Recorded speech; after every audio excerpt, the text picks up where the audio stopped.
Boa tarde, tudo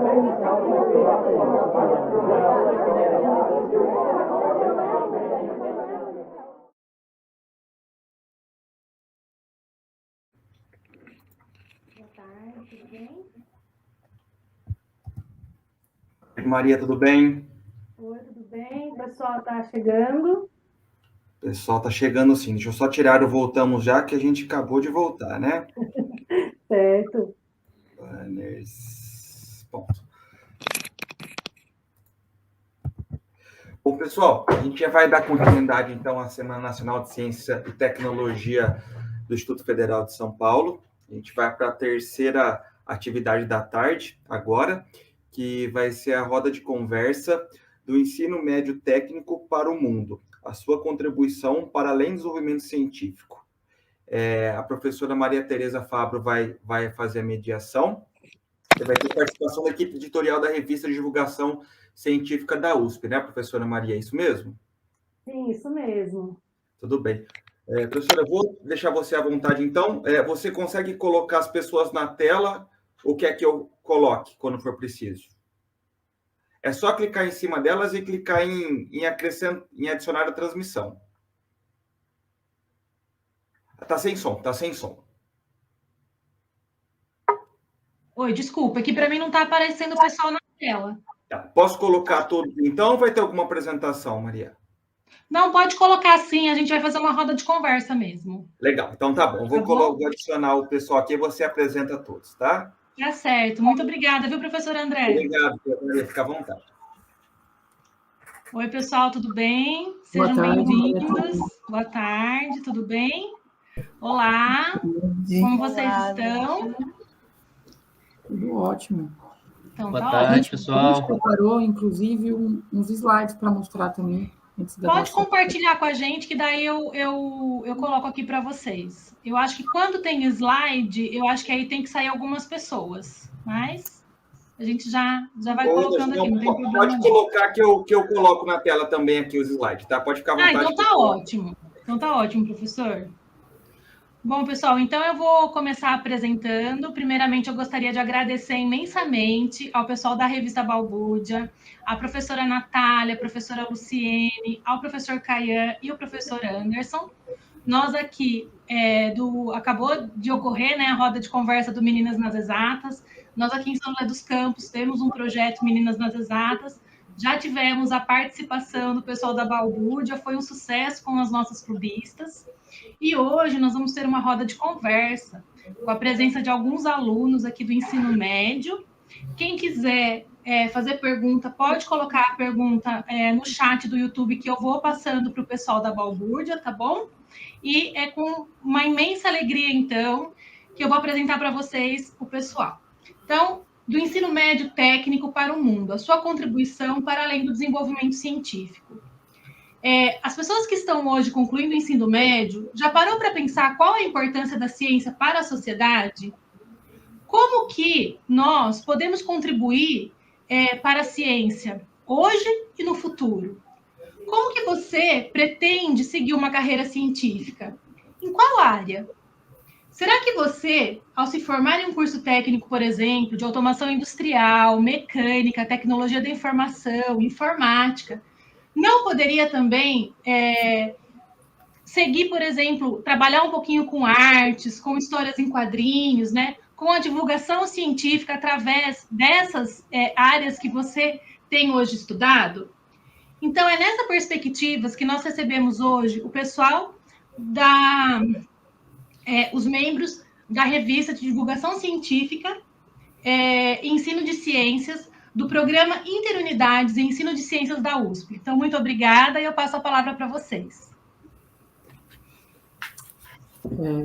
A gente ia começar apresentando alguns slides, primeiro para trazer um pouco sobre a revista e depois a gente puxar um pouco para a discussão. Não sei se eles estão disponíveis aí. Já estão aparecendo os slides, é que eu não estou vendo aqui na minha tela. A gente tem que compartilhar. Eu vi que a Luciene passou o link aí para acesso à apresentação. Se você puder, professora, você apresentar eles, você clica em compartilhar. Então eu tento abrir aqui. Tudo bem. Peraí, gente. Se eu não consigo comandar aqui o sistema. Aí me avisa se estiver certinho, tá?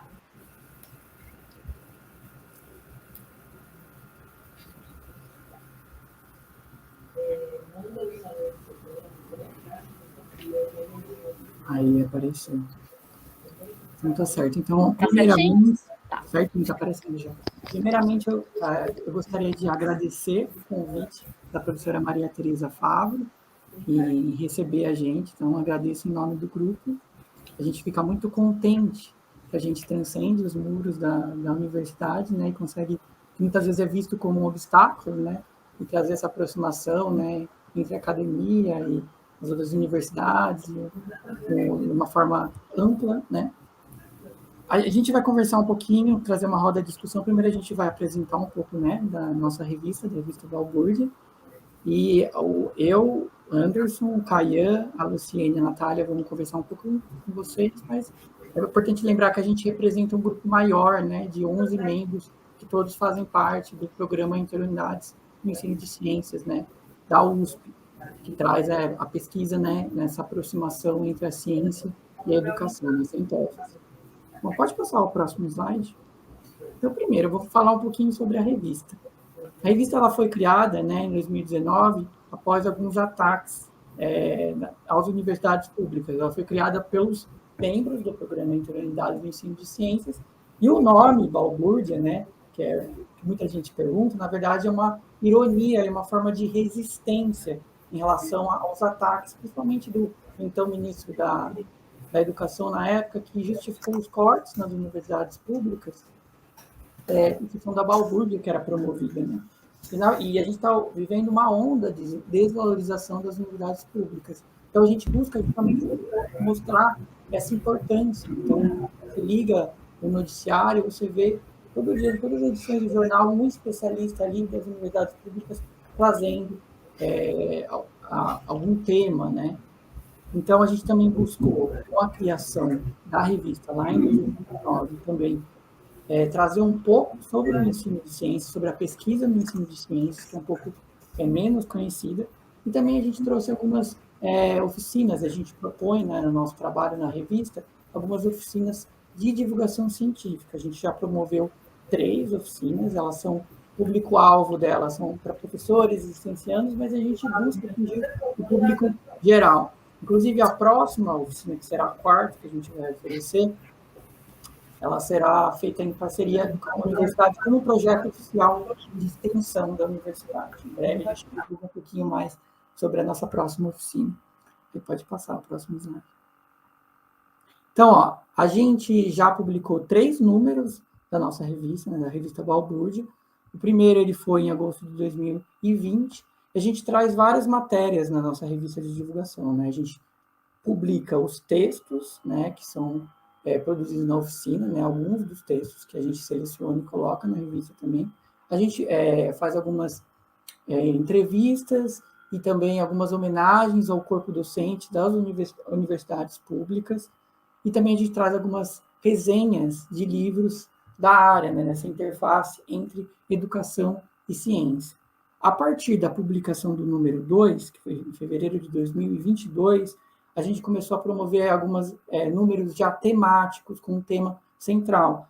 Obviamente que nem todas as matérias da revista são relacionadas ao tema central, mas a gente trouxe um gancho, né, um ponto, para reunir vários trabalhos na mesma temática, né? No número 2, a gente trouxe o tema da maternidade e docência.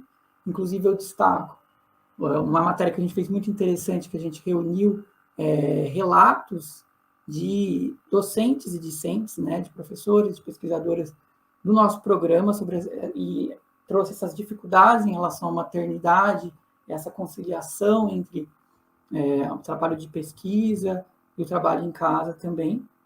E no número 3, a gente trouxe como temática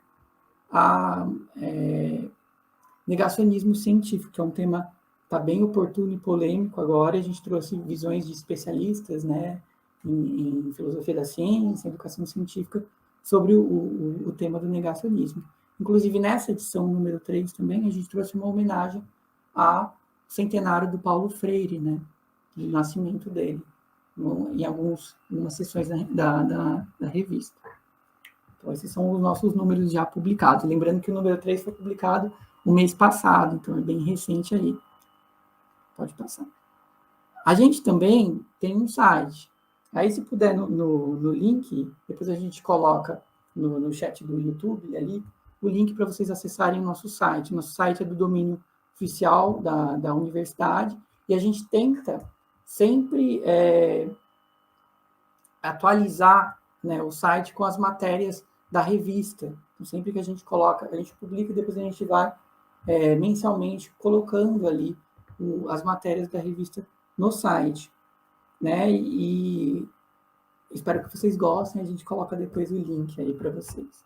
Pode passar para o próximo. A gente também tem uma atuação nas redes sociais com a Balbúrdia, divulgando o nosso material. Então, a gente tem no Facebook, no Twitter, no Instagram, um canal no YouTube também, mas a gente trabalha principalmente com o Instagram, né, que a gente tem maior engajamento. Então, a gente tenta fazer publicações semanais, os conteúdos de divulgação. E aí eu vou destacar algumas publicações que a gente faz. A gente fez uma parceria com a professora Maria Tereza, com o Clube de Ciências, né, que a gente publicou no nosso número 3. A gente também promove no Instagram algumas lives, né? Eu destaco uma live que a gente fez com o Parenting Science, né, que é um grupo bem interessante, inclusive foi até indicado para um prêmio, né, da Nature. A gente promoveu uma live com eles.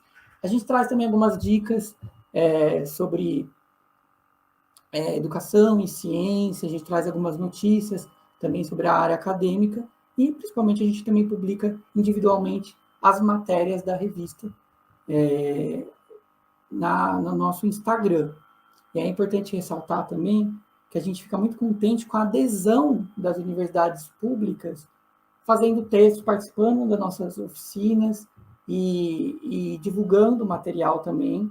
Inclusive, na nossa última oficina, a gente teve mais de 90 inscrições de 15 estados brasileiros, inclusive os estados que mais se inscreveram foram Roraima, São Paulo e Espírito Santo. Então, a gente está tendo uma adesão bem bacana, e a gente fica muito contente que a gente está, né, transcendendo os muros ali da universidade e atingindo o público externo à USP também com o nosso projeto. A gente vai depois abordando um pouquinho mais ao longo da nossa apresentação. Então, pode passar.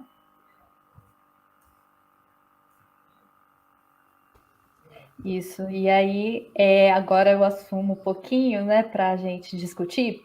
Estou retomando aqui o título, né, que a gente deu para a nossa roda de conversa. Do ensino médio técnico para o mundo, a sua contribuição para além do desenvolvimento científico. E aí eu queria puxar uma coisinha, que é essa questão do desenvolvimento científico. Para quê? Esse desenvolvimento científico? Qual é a importância? E aí, para a gente já começar a aquecer essa dinâmica, né? A gente ainda tem alguns pontos que a gente vai colocar aqui na nossa apresentação, mas para aquecer a dinâmica de roda de conversa, queria que vocês compartilhassem as suas impressões no site. O que vocês veem do desenvolvimento científico? Né? Vocês estão no Instituto Federal, né, de Educação, Ciência e Tecnologia, né, de São Paulo. Então, tem essa questão da ciência, também da tecnologia. E o que vocês consideram, né, que é importante? Vocês podem colocar aí no chat, eu também estou de olho aqui, eu abrindo o celular para ver as mensagens. Se vocês quiserem compartilhar aí.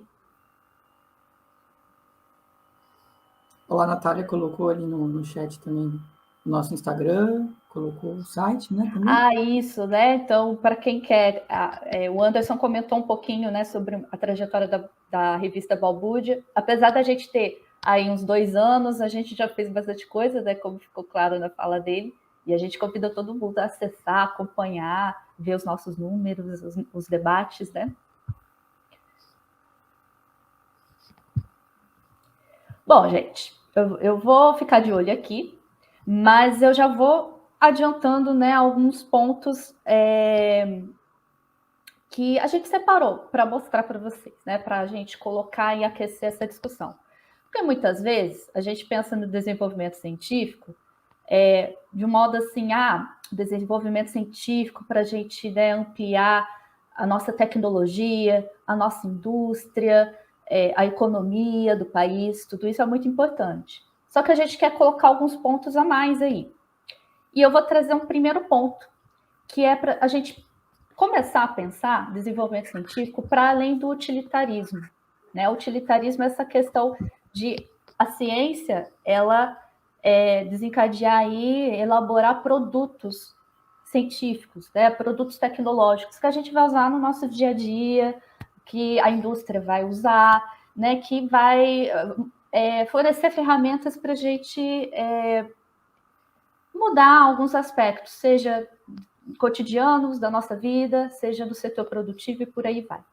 Mas a gente tem que pensar além. E aí eu trouxe aqui 2 exemplos de notícias, né, que eu coloquei no slide. Um primeiro diretamente relacionado com a pandemia, né? É uma notícia da BBC News que eu coloquei aí, que a manchete diz: 10 anos em 10 meses. Como cientistas de Oxford criaram em tempo recorde um novo modelo de vacina contra o coronavírus.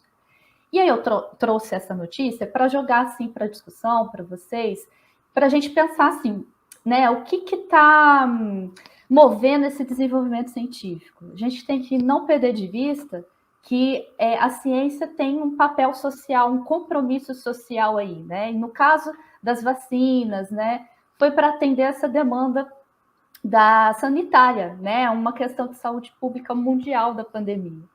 E outro ponto que me chama atenção, gente, nessa manchete, né, são os 10 anos em 10 meses. E isso me faz pensar no seguinte, né, para a gente não perder de vista. Como é que foi possível 10 anos em 10 meses, né, o desenvolvimento de vacinas assim, tão rapidamente? A gente não pode perder de vista que a gente tem todo um histórico aí, né? Eu não sou da área das ciências biológicas, né, das ciências da saúde, na verdade eu sou física, depois eu vou falar um pouquinho da minha formação para vocês, né? Mas, enfim, eles têm toda uma trajetória, um desenvolvimento aí, uma construção do conhecimento, que foi muito importante, né, que foi desenvolvida aí ao longo de décadas, e foi importante para fazer com que os cientistas agora conseguissem bater esse tempo recorde, né? Então, esse é um ponto. E aí tem essa outra manchete, essa é uma coluna que eu achei no site da revista Exame. Eu achei interessante a manchete, né, como eles colocaram. Vamos criar a vacina contra as mudanças climáticas? Então, eles falam de vacina, né, e eles estão puxando aí uma outra demanda aí que a gente tem, que são as mudanças climáticas, né?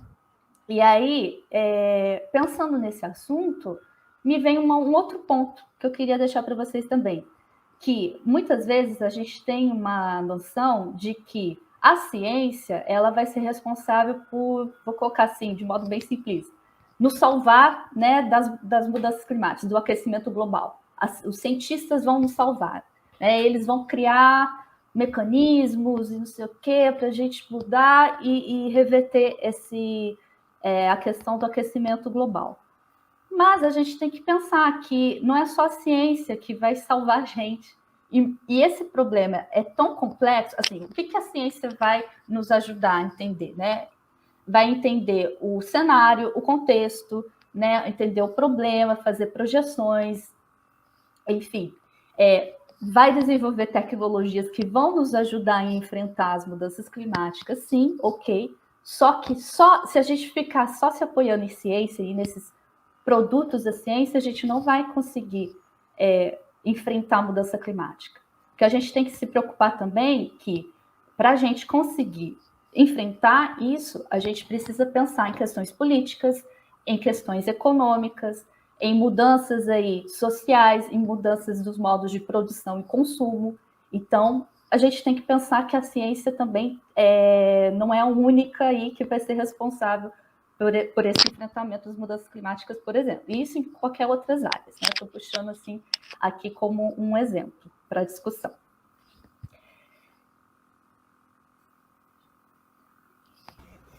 Bom, e aí, como a Lu disse, tem um ponto que é muito importante, porque quando a gente fala que a ciência não é a única área, o que a gente entende como ciência?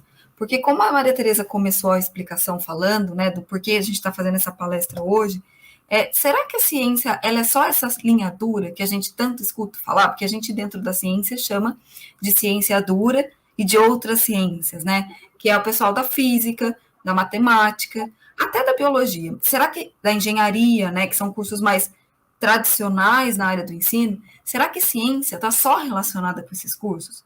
A gente pode denominar só esse tipo de conhecimento como científico? É só ciência da natureza? Porque cabe também a gente pensar o que é fazer ciência, o que é ser cientista.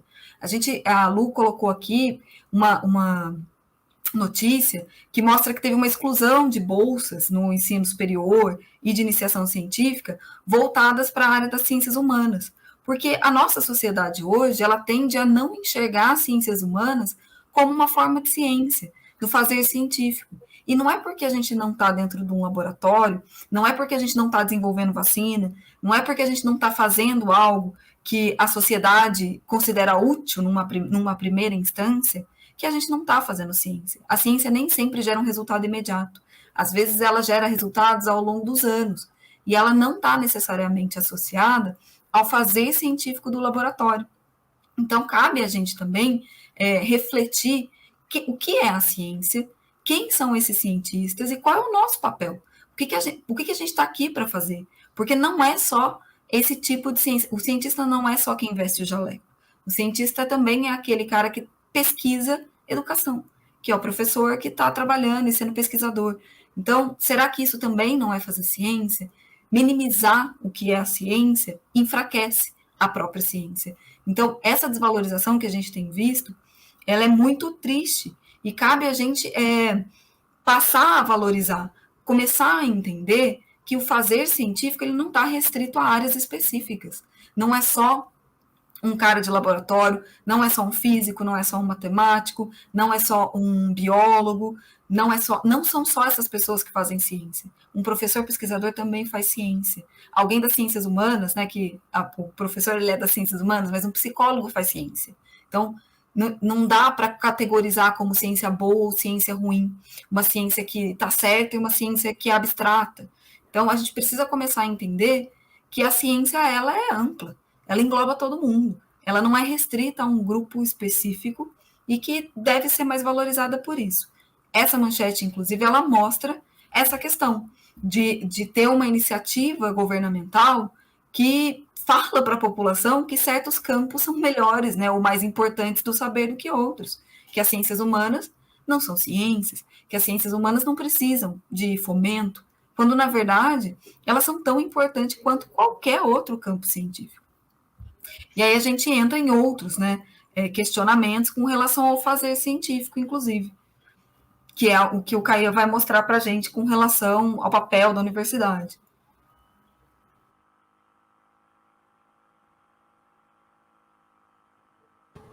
Excelente. Então, boa tarde, pessoal. Vou dar continuidade a essa reflexão dessa tarde, né? E o tópico que eu fiquei de apresentar é para que e para quem, né, serve a universidade pública, né?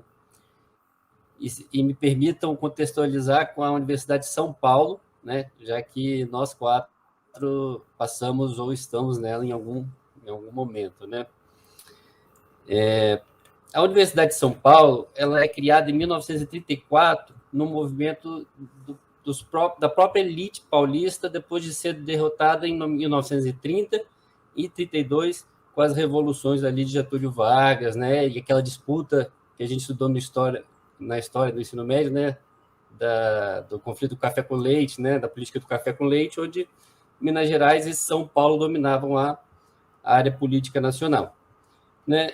Depois dessa derrota, a própria elite de São Paulo viu que elas teriam que, além das armas e além da política, se colocar ideologicamente e através do conhecimento científico para gestar as próximas gerações, né? Então, as reflexões que a gente traz desse movimento histórico é que a Universidade de São Paulo ela nasceu representando um status, né, uma parcela da população que é uma parcela minoritária, né? E o que isso também tem a ver na sua Constituição, né? Ela foi idealizada pensando no modelo de universidade alemão, que centrava toda a sua vida universitária por meio da pesquisa. Então, a formação de novos quadros altamente especializados, ela se daria tanto pela pesquisa como pela pesquisa.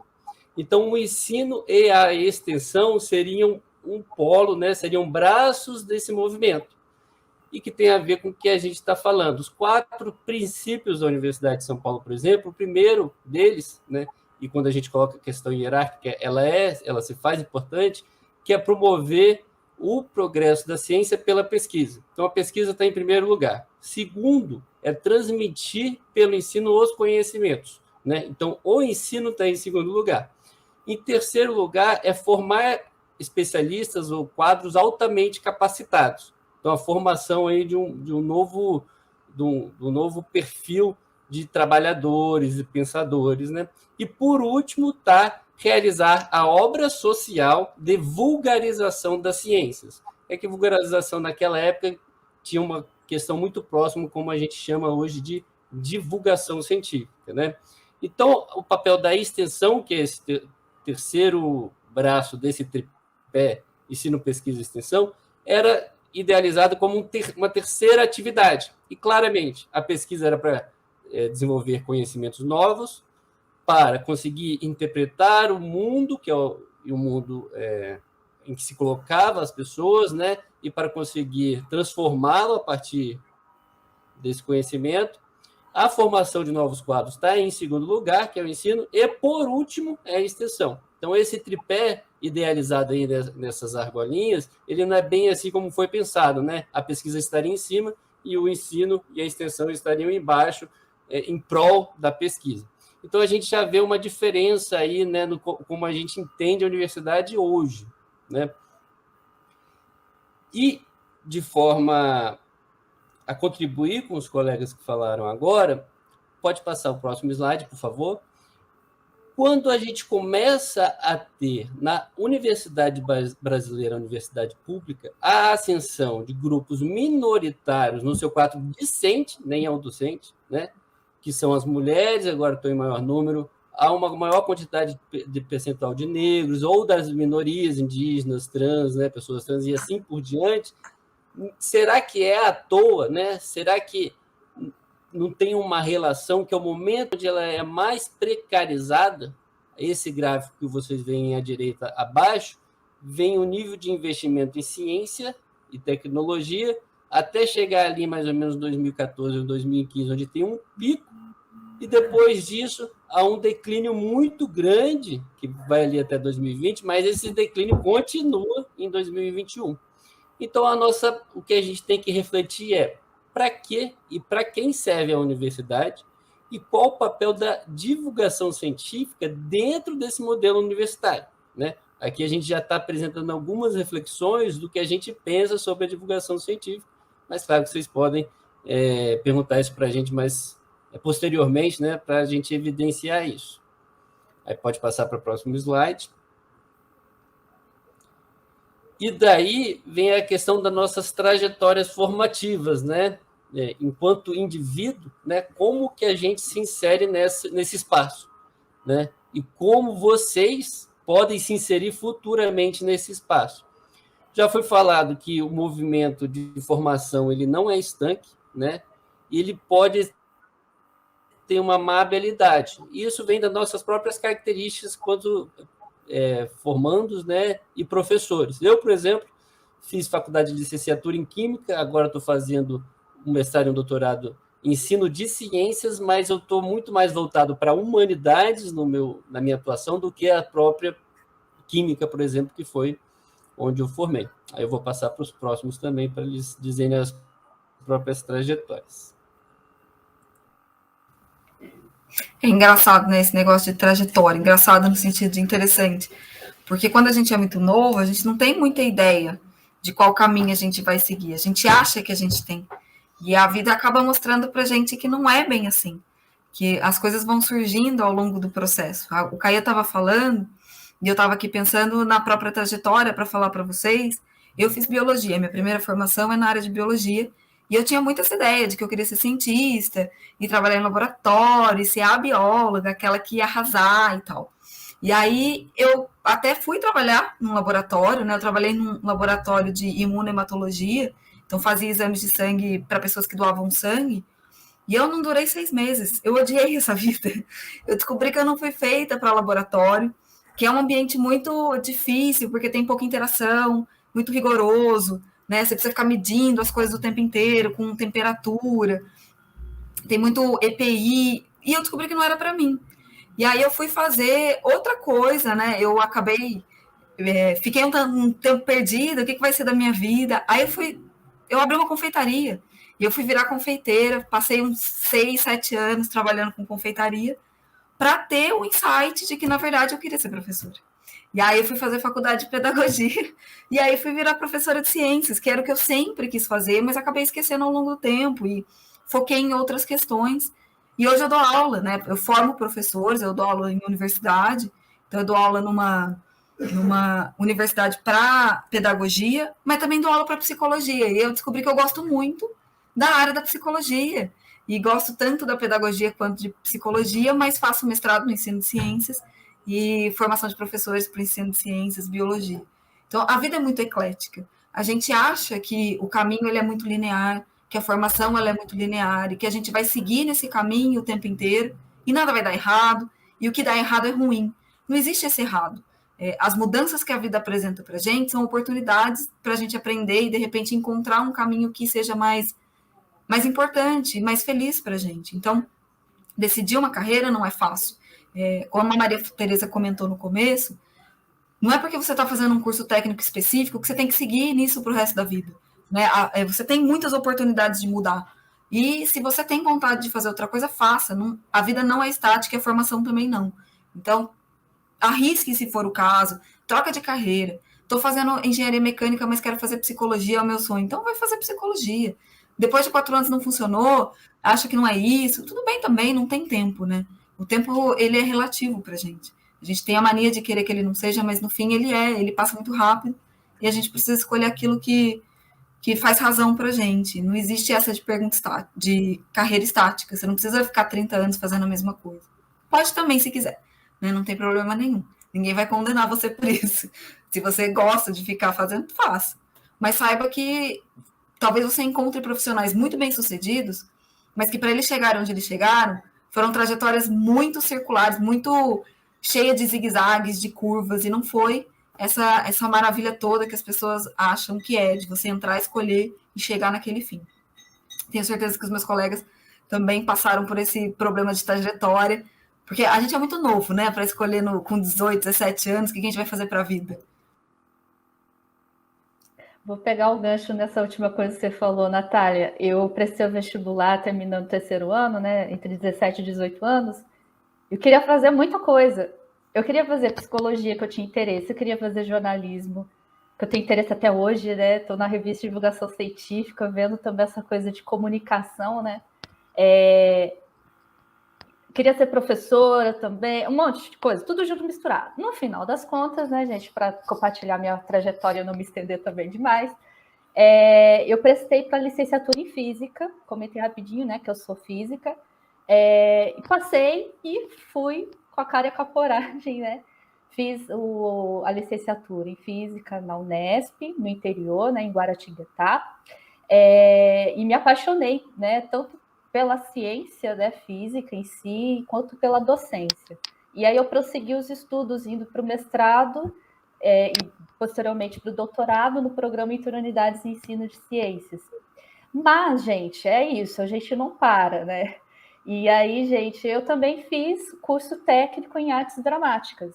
Então, eu só não tenho registro profissional, mas eu tenho uma formação em teatro. E é uma coisa assim que eu me apaixonei. E eu descobri essa paixão no final do meu mestrado, por exemplo, né? E não sei se eu vou trabalhar exatamente com isso, tanto que eu falei, eu não tirei meu registro profissional, mas os conhecimentos do teatro, além de me dar esse gosto, essa paixão que eu gosto muito, aprecio muito arte, me ajuda também na minha prática docente, né? E entender a comunicação, que é um interesse, como eu comentei com vocês, que eu tenho. E, enfim, eu tenho em mente até, gente, eu já sou professora também, eu sou professora do Instituto Federal, não de São Paulo, mas do Rio de Janeiro, e eu penso assim, eu quero fazer mais formação, quero aprender mais coisas, assim, o céu é o limite, né, essa questão das trajetórias formativas e profissionais também. Então, essa é uma das mensagens, né, que a gente queria compartilhar com vocês. Muito bacana ouvir a trajetória dos colegas e ver, ao mesmo tempo, o quanto muito do que eles trouxeram também reflete na minha trajetória, né? E talvez de muitos que estão ouvindo aí. Porque eu, na verdade, quando eu era mais novo, sempre eu gostei muito de animais, de plantas. Eu ia nas livrarias e ficava incomodando os meus pais para comprar livros de animais. E aí eu fiz faculdade de biologia, mas antes disso, no meu 3º ano, eu prestei estatística, porque eu ia muito bem em matemática. No ensino médio, eu sempre gostei muito. Só que depois, ao longo do tempo, fui vendo que não era o que eu gostaria de fazer. E na faculdade, aí eu compartilho algumas aflições em relação ao que a Natália colocou também. Fui passando por vários laboratórios, fiz estágio na Parasito, na genética. Depois eu fiz um período de intercâmbio pelo Ciências Sem Fronteiras, que era um projeto muito bacana de internacionalização, né, que a gente teve. Eu fiquei 1 ano morando na Holanda e eu fiz um estágio em ecologia. E aí eu estudava o efeito dos gases, efeitos de gases de efeito estufa, né, em relação às plantas em lagos rasos. Eu fazia aquele monte de amostra, às vezes eu fazia 100 amostras e analisava, e eu fui vendo que não era aquilo que eu queria. E, ao mesmo tempo, um pouco antes do meu intercâmbio, depois, quando eu terminei também a licenciatura, eu fui vendo que as humanas estavam me cativando, assim. As aulas ali de pedagogia, teve um pouco de história da ciência também, de psicologia da educação. E aí, quando eu tive o estágio em sala de aula, que eu fui para uma escola pública, fiz parte do PIBID por 1 ano e meio, fui vendo quanto aquilo me motivava, quanto das primeiras aulas ali no estágio, eu vi alguma coisa que fazia muito sentido para mim. Por mais que eu tivesse essa experiência no laboratório, no exterior, e daí o programa Ciências Sem Fronteiras me mostrou um outro caminho ao mesmo tempo, muito interessante, dentro das humanidades, que foi a primeira vez que eu tive contato com história da ciência. Eu me apaixonei pela área, e depois eu busquei um curso aqui no Brasil que tivesse relacionado com isso, e eles estavam dentro da educação, a maioria deles estavam dentro da pós-graduação de educação. E aí eu falei, consegui o casamento perfeito ali do que eu queria. E estudando ao mesmo tempo história da biologia, né? Hoje estou no doutorado na USP, eu estudo a história da evolução no Brasil e analiso documentos do Museu Nacional, né? Que infelizmente a maioria deles foi queimado no incêndio pelo descaso em relação à nossa cultura, à nossa história. Mas felizmente os arquivos que eu trabalho estavam digitalizados, eu consegui recuperar e continuar a minha pesquisa. Então, é muito bacana, né? De ver como nunca imaginei que todo esse percurso que eu chegaria e toda essa multidisciplinariedade, né? Porque as pessoas, quando eu falo que eu pesquiso, as pessoas ficam confusas. Mas está numa pós-educação, você trabalha com história e você trabalha com evolução ao mesmo tempo, né? Então, é bem o que os colegas comentaram, né? Essa transdisciplinaridade, essa interdisciplinaridade, e fica mais claro o quanto uma área está articulada com a outra e como elas se complementam e são importantes. Então, a gente não pode ter aquele ensino em caixinhas ali, ó. Trabalho com biologia, só vejo biologia. Na verdade, a gente tem que ter um olhar mais amplo, mais holístico em relação ao conhecimento. Bom, é isso, gente. Agora temos as perguntas, né? Sim, muito legal tudo isso que você está falando, Anderson. Eu também fiquei nessa dúvida aí, gente. Eu sou química, né? Tenho bacharelado, depois fiz licenciatura e fiz mestrado em Ciências e Engenharia de Materiais. Aí fui dar aula para a licenciatura, amei, não queria ir para a licenciatura, né? Amei. Hoje faço pedagogia e doutorado no INPE na química dura, né? Na ciência dos materiais. E é muito legal, porque a gente vai se descobrindo, né? A gente não pode só numa uma coisinha, né? A gente pode fazer milhões e milhões de coisas. Várias pessoas me falam, nossa, mas você ama a educação e faz doutorado nas ciências duras? Uai, é tudo ciência, dá para a gente juntar tudo, dá para explicar tudo, dá para trabalhar todo mundo junto, né? Eu gostaria agora, tem uma pergunta aqui no chat, eu vou fazer e depois eu gostaria que o Daniel e a Maria Rita fizessem algumas perguntas para vocês, pode ser? Vou fazer a pergunta do Lucas. O Lucas, ele pergunta o seguinte: gostaria de saber se, na opinião de vocês, a dificuldade de ingresso em universidades públicas de renome não colaboram, de certa forma, com a elitização do ensino.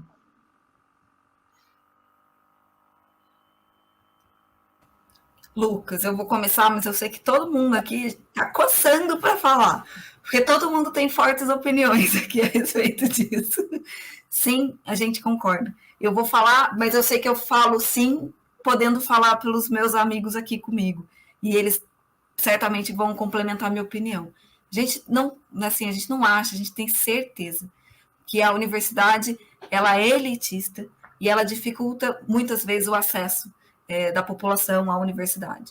E o nosso trabalho é justamente esse, é tentar aproximar a universidade da sociedade de alguma maneira e até desmistificar o papel da universidade para alunos de escola pública.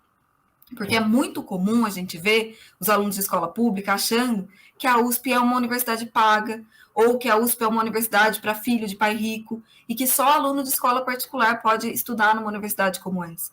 E a gente quer mostrar a todo custo que a USP é uma universidade aberta para todo mundo, que ela tem que ser uma universidade aberta para todo mundo. Ela não é uma universidade de elite, ela é uma universidade da sociedade, e a gente quer todo mundo dentro dela. E não só a USP, eu tenho certeza que todas as universidades públicas do Brasil, elas querem que a sociedade esteja dentro, trabalhando junto, alinhada com a gente. A gente não quer ficar numa torre de marfim, onde a gente produz a nossa pesquisa e não tem interação. Senão, um dos papéis da universidade passa a ser questionado, né? A gente está produzindo ciência para quem? Qual é o benefício que a gente está trazendo para a sociedade? Também falo, sabendo que posso falar pelos meus amigos, que a gente faz ciência, não é para a gente faz ciência para o coletivo. Então, a nossa luta diária é fazer um trabalho que seja para todo mundo. Né? Pode não ser diretamente, porque às vezes a área como a física, por exemplo, física teórica, você não vê o resultado direto. Mas não significa que essa ciência não está contribuindo para a sociedade. Então, pelo menos a gente na Balbúrdia, e aí os meus amigos me corrijam ou me complementem, é feita e é pensada e é trabalhada e é lutada todos os dias para que seja coletiva, para que seja não para a gente, mas para a sociedade.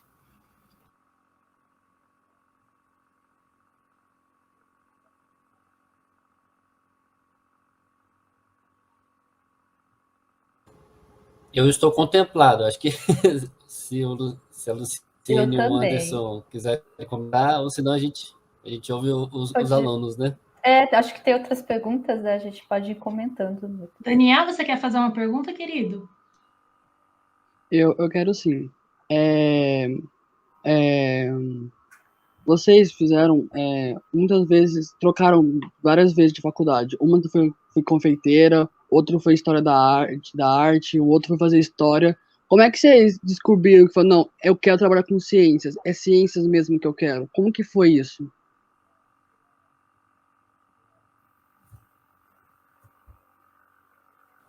Bom, vou falar um pouquinho. Fala, Anderson, depois eu comento. Tá, então vou comentar. Daniel, assim, para mim, particularmente, esse interesse por ciência veio, assim, desde muito nova, viu? Principalmente pela divulgação científica, que eu tive muito contato com programas, assim, de TV que falava de experimentação, de falar de mundo animal, um monte de coisa assim me influenciou muito. Falar de astronomia, que é um assunto assim que é fascinante, né? Eu não conheço uma pessoa que fala que não goste. Então, assim, particularmente para mim, ciência foi vindo muito nisso. E aí, particularmente, uma coisa que me influenciou, vou só pegar aqui. Que eu já vou fazer uma propaganda, uma indicação de leitura, gente. Esse livro aqui, Carl Sagan, não sei se todos conhecem, né? Ele é um cara assim, mostrando aqui a capa, né? O livro é Mundo Assombrado pelos Demônios. Ele tem outros livros, ele tem uma série de divulgação científica assim, histórica, né, que é do Cosmos. Gente, eu li esse livro, eu peguei na livraria, assim, eu sempre gostei muito de ler. Peguei na livraria por um acaso, porque me chamou a atenção o título, Mundo Assombrado pelos Demônios. E assim, gente, eu fui lendo e me apaixonei. Eu estava no, acho que primeiro, segundo ano do ensino médio. E isso, assim, me influenciou muito. E é uma leitura que eu indico para todo mundo, tá, gente? Então, fica a dica aí. No meu caso, o gosto pela ciência também veio muito dos professores. Tenho um carinho muito especial pelos professores que eu tive no fundamental e no ensino médio também.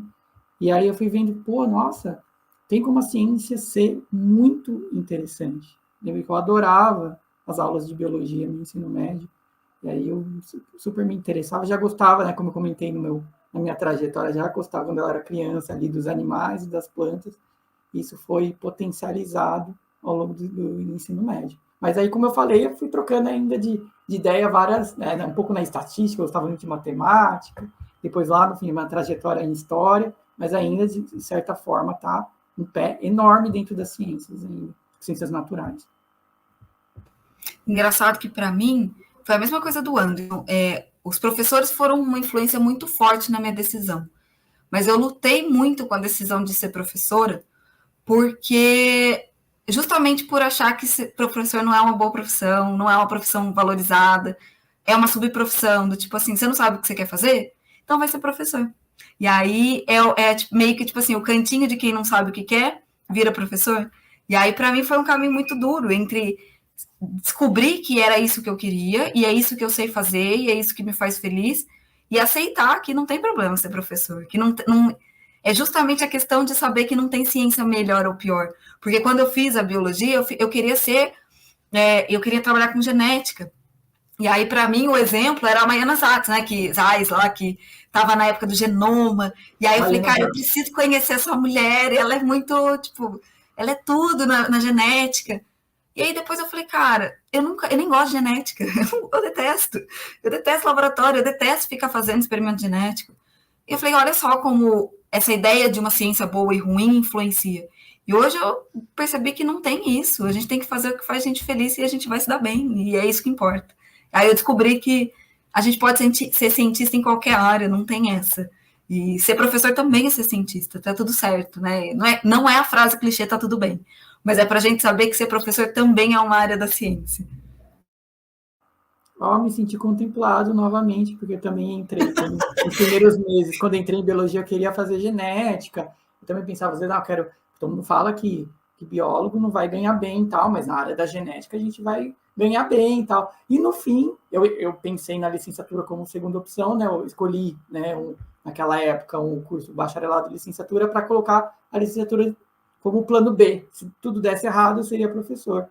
E, na verdade, eu me apaixonei pela docência e hoje eu sigo com pesquisa dentro dessa área, para ver como a gente também muda a nossa visão sobre o mundo ao longo da nossa trajetória também. E a universidade pública é uma grande contribuidora nesse sentido para eu mudar a minha visão sobre o que eu tinha anteriormente também. Antes da gente ir para outra pergunta, eu só queria fazer um comentário que é com relação a um comentário que tem aqui no chat, da Cleo, falando que ela está fazendo graduação agora com 50 anos. E, Cleo, é isso aí, porque não tem idade. Olha, gente, eu fiz 2 faculdades, eu achei que com 35 eu estava velha para começar uma carreira. E eu vejo os meus alunos, eles acham que eu sou professora de carreira, há anos. E eu comecei a dar aula em 2017, eu sou professora nova. Mas eu gosto tanto do que eu faço, que as pessoas acham que eu sou professora de carreira de muitos anos, que eu sempre fiz isso. Então, não tem idade. Você está com 50, com 60, com 70. A gente tem... Não existe idade para o conhecimento. Aí é que tá. Eu me sinto, às vezes, falando umas frases meio clichê, mas não existe esse negócio de clichê, né? Porque não tem época. Se você quer fazer alguma coisa, vai lá e faz. E a universidade está aqui para acolher o aluno, independentemente da idade. Sim, e eu complemento que não tem problema também trocar de área ao longo da sua trajetória, né? Então, isso faz parte mesmo, não tem problema. A gente nunca pode imaginar a gente estar velho demais para tentar alguma coisa. Imagina, gente. vá em frente e segue o que você gosta de fazer. Se sinta bem fazendo aquilo que você gosta, siga aquilo. Né? Então, é uma coisa que eu posso orientar nesse sentido.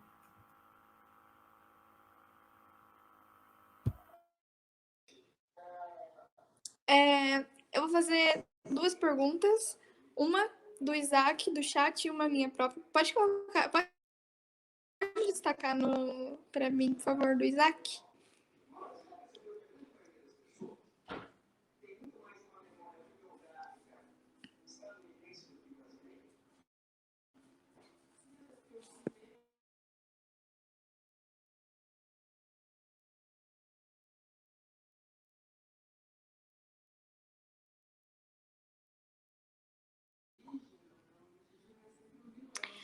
O Isaac, ele falou, infelizmente muita gente não entende o quanto essa precarização afeta não só a educação, como a sociedade como um todo. Como vocês acham que podemos contornar isso na nossa esfera de poder?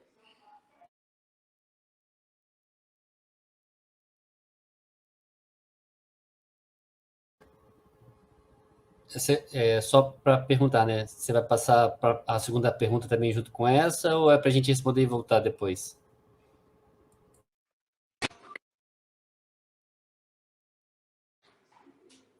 Pode responder essa, depois eu faço a próxima.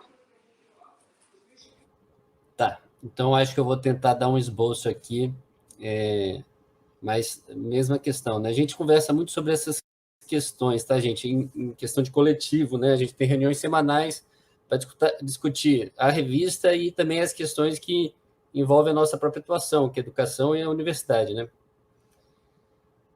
Então, é uma questão bem complicada, e 2016 para cá, a gente vem vendo cada vez mais que se a gente deixar as coisas como está, né, a tendência é que uma pequena parcela da população faça com que uma maior parcela da população seja precarizada para interesses próprios, né? Então, acho que o primeiro direcionamento que tem que dar em relação a isso é a criação, que é isso que a gente está tentando dizer aqui, de coletivos que repensem o seu papel no mundo, enquanto sujeito, e o que eles querem de sociedade, né? O que eles querem para a constituição de uma sociedade que eles entendem como melhor, né? A gente tem os nossos posicionamentos, mas a gente só consegue quebrar essa barreira da universidade, essa barreira do senso comum para que serve a universidade, tanto por meio dela, né? Ou seja, nós dentro da universidade tentando fazer esse contato com o público, mas o público também que quer ingressar ou que é egressa dela, tentando pressionar ela para seus próprios interesses, né? E aqui eu tenho que falar que antes de 1964, com o golpe militar, tinha um grande conflito na universidade entre uma universidade popular, integrada à sociedade, ou uma universidade elitizada que atendesse o interesse de uma minoria, né? Depois do golpe, claramente, o que perdeu foi essa perspectiva de universidade popular integrada na universidade. E eu não sei se posso fazer propaganda aqui, mas eu já vou fazer uma propaganda. Uma das redes que melhor pensa, ao meu ver, né, e melhor trabalha essa questão é uma rede que chama Rede Emancipa, que faz cursinhos populares exatamente para tentar disputar a ideia da universidade e para fazer com que os sujeitos de minorias consigam ingressar nela, mas com um pensamento ali já balizado, com uma possibilidade de atuação dentro e fora da universidade. Eu acho que eu dei um esboço aí de respostas, mas se os colegas quiserem complementar. Eu queria acrescentar outras coisas que me passaram aqui pela cabeça também, Caian.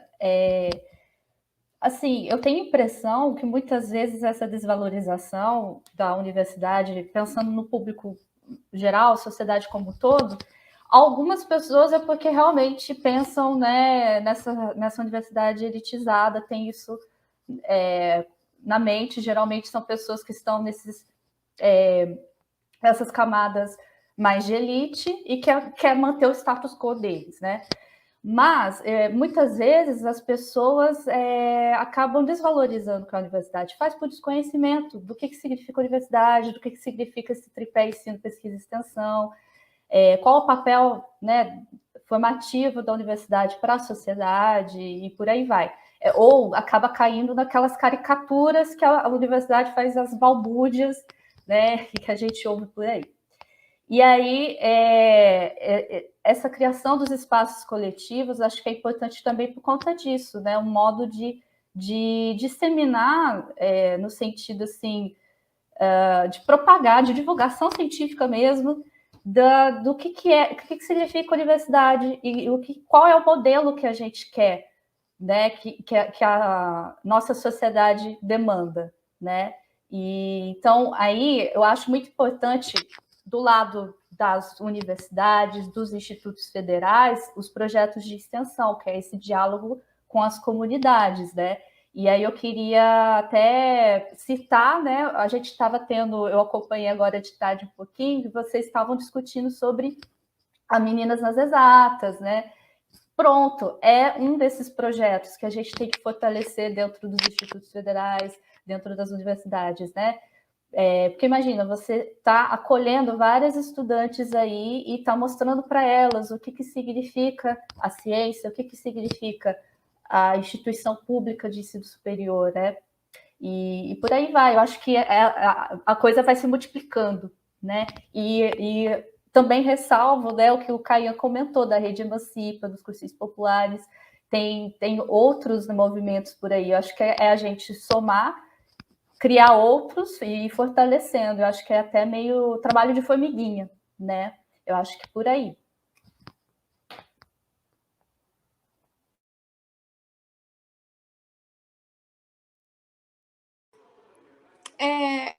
Agora eu vou fazer a minha pergunta, que eu estou no ensino médio, igual muita gente, e a gente está naquele negócio de o que você e tudo mais, escolher. E vocês acham que, por exemplo, a gente que tem acompanhamento da família, as famílias sempre induzem na gente medicina, direito, sempre coisas que vão te fazer bem-sucedida. Vocês acham que isso acaba influenciando na gente descobrir o que a gente quer um pouco mais tarde ou conseguir se encontrar depois? Maria, eu acho. Eu vou começar respondendo, porque não tem como a gente dissociar a nossa existência da nossa própria família. É uma coisa que anda junto, né? Nós somos parte da nossa família. E a gente se criou e se reconhece como pessoa dentro dessa família. Então, é óbvio que as expectativas da nossa família influenciam nas nossas escolhas. E tem um outro fator também muito importante. Às vezes, a nossa família nem tem uma expectativa aberta para a gente. Só que ela confia tanto no nosso potencial que a gente não quer decepcionar. E a gente acha que precisa escolher uma profissão perfeita. E que a gente acha que precisa escolher o melhor caminho. Porque é o caminho que vai agradar, é o caminho que vai trazer essa realização, é o caminho que vai deixar orgulhoso. Só que a gente também precisa perceber que todo esse orgulho, essa felicidade vai vir se a gente estiver feliz, se a gente estiver satisfeito com aquela escolha que a gente fez. Então, no fim, não é tão o curso que é importante, é lógico que é, mas é a escolha que a gente fez nos satisfazer. E é óbvio que isso vai influenciar. A gente tem que tentar, e isso não é fácil, entender quais são os nossos desejos e vontades e quais são as expectativas sociais para a gente. Porque a gente não pode atender a expectativa social. A expectativa social, ela existe. A gente também não pode ser hipócrita, fingir que ela não está aí, mas ela não pode determinar a nossa vida.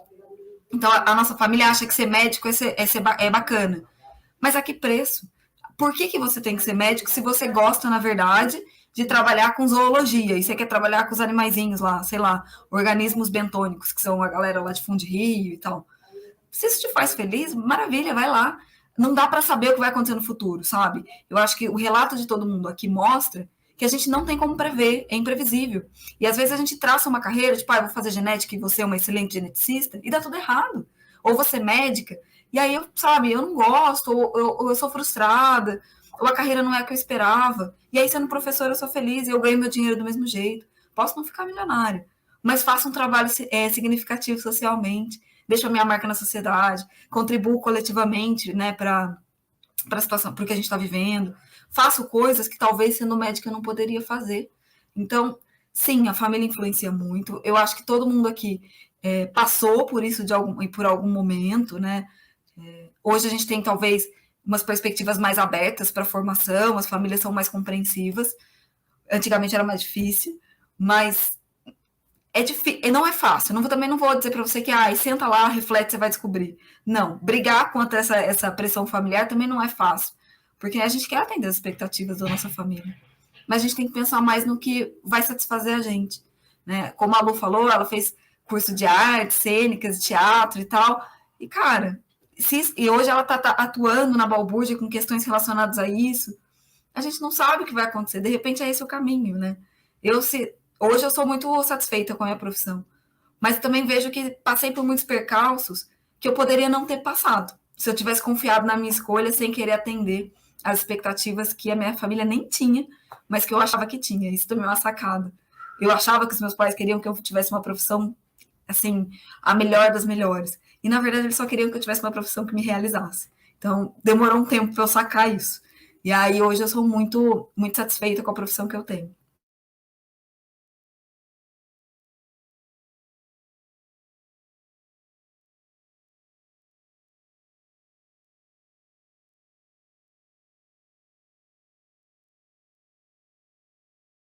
Temos mais perguntas? Então, aproveitando que tá no tema de família, como é que vocês enfrentaram, entre aspas, né, o pai de vocês falando, olha, eu quero escolher o que eu quero fazer. Eu sei que muitos de nós do ensino médio, a gente quer muito agradar os nossos pais, porque muitos dos nossos pais não conseguiram fazer faculdade. A gente quer realizar os sonhos dos nossos pais. Só que, às vezes, o sonho do nosso pai não é o nosso sonho. Como que a gente fala, pai, eu não quero fazer isso, eu quero fazer isso porque é o que eu quero. Eu acho que desse jeito, Dani, falar para o seu pai que o sonho dele é dele e o seu é seu. É óbvio que você não vai chegar e sentar o pau e falar assim, não, porque eu não tenho. Não, você não vai criar um conflito. Mas você vai chegar e conversar e falar, pai, eu entendo que você tem expectativas. Eu entendo que você quer o melhor para mim. Mas o melhor para mim nesse momento é isso. O seu pai sempre. Eu sempre brinco, né? Que pai e mãe a gente critica, mas a gente sabe que erra querendo acertar muitas vezes, né? Eles querem o melhor pra gente, e aí eles erram, porque eles querem que a gente faça o que eles acham melhor. Só que o que eles acham melhor para eles não é o que é melhor pra gente. E é difícil com 18, 17 anos falar isso para um pai e para uma mãe. Mas é sentar e conversar, falar, olha, eu sinto que eu não vou ser feliz.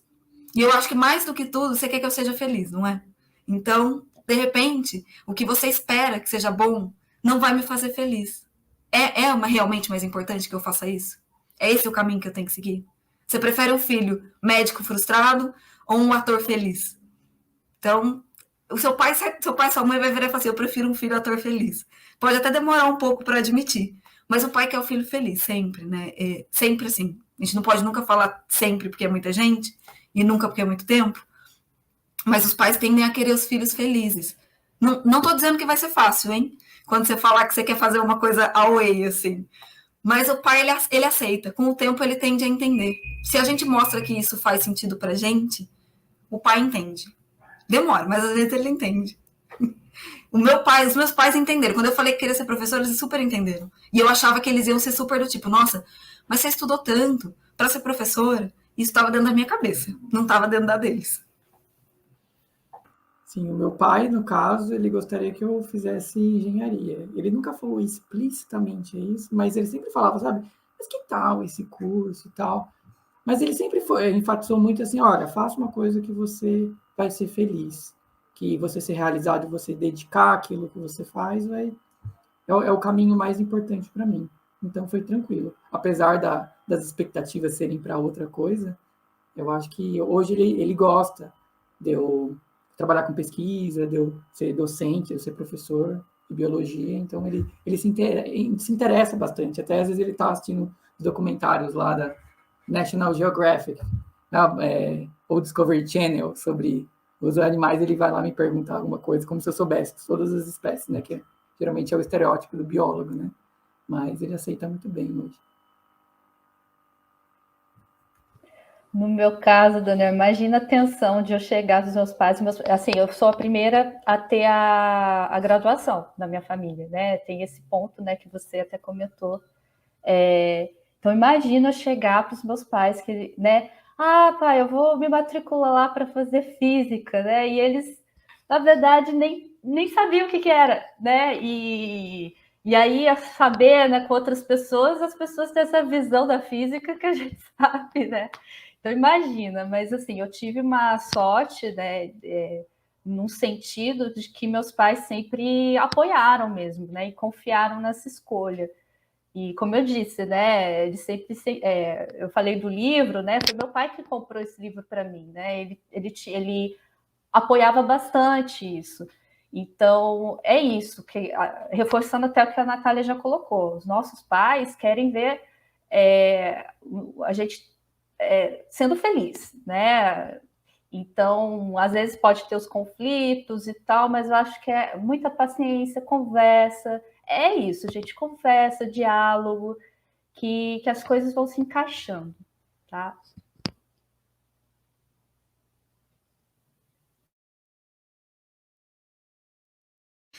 Sabe, eu queria finalizar assim, porque a gente já até estourou um pouquinho do nosso tempo, mas dizendo que na linha disso que a gente está defendendo aqui hoje, a gente da Balbúrdia está muito aberto para conversar com vocês sobre essas dúvidas que vocês possam vir a ter com relação ao ingresso no ensino superior.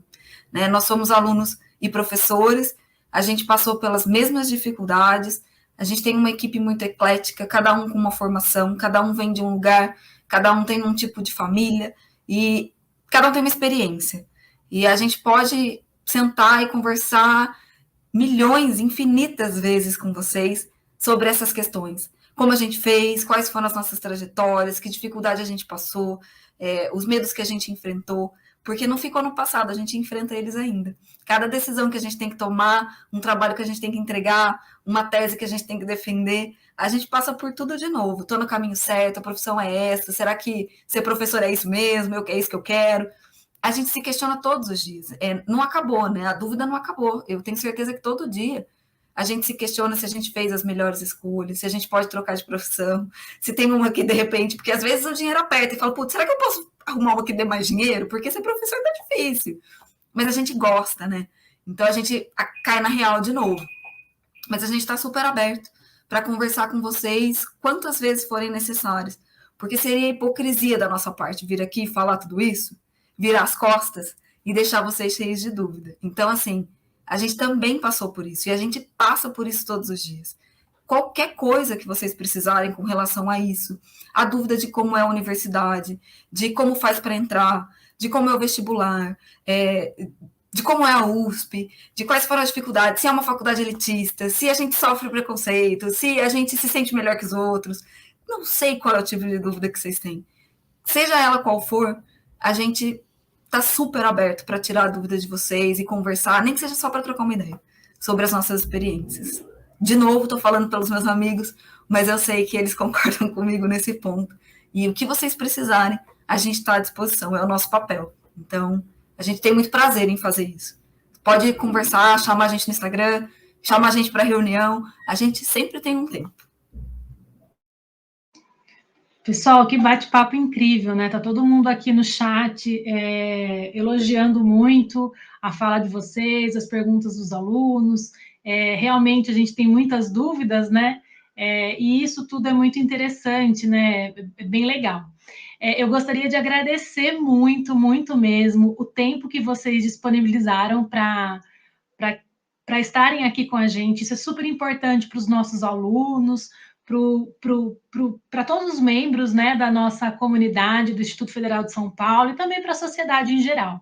Agradecer ao Instituto Federal de São Paulo por essa Semana Nacional de Ciências e Tecnologia, que está extraordinária, muito legal, parabenizar a todos pela organização e agradecer esses alunos lindos que sempre colaboram com a gente, sempre estão participando dos projetos, agarram com muita força, muito carinho, os nossos alunos são, assim, especiais, e a gente tenta transformá-los em protagonistas da própria vida, né, e do próprio percurso formativo. E os sonhos, eles são para ser sonhados, né? A gente precisa sempre tentar. E hoje mesmo eu falei para uma querida amiga minha que existem 50% de chance do sim, 50% de chance do não, né? Se a gente não tentar, a gente nunca vai saber. Então, pessoal, vamos lá tentar. Não tem problema recomeçar de novo, né? Não é nada ruim e às vezes pode ser muito bom, às vezes não, mas a gente tem que sempre tentar. Então, agradecer a equipe da revista Balbúrdia de coração, que faz um trabalho maravilhoso com a possibilidade, né, de divulgação científica.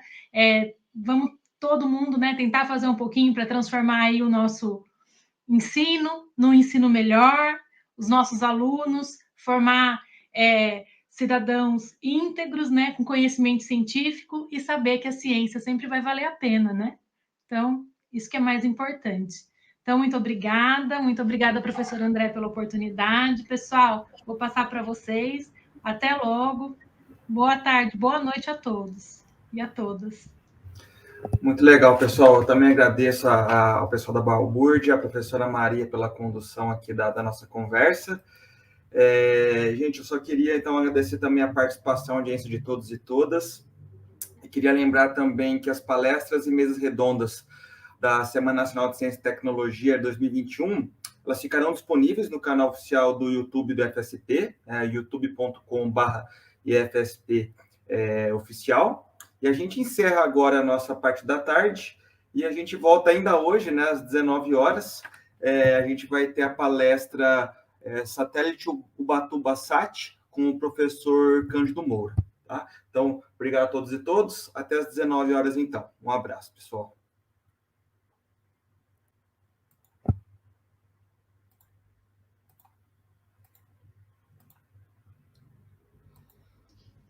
Daniel, muito obrigada, viu, querido?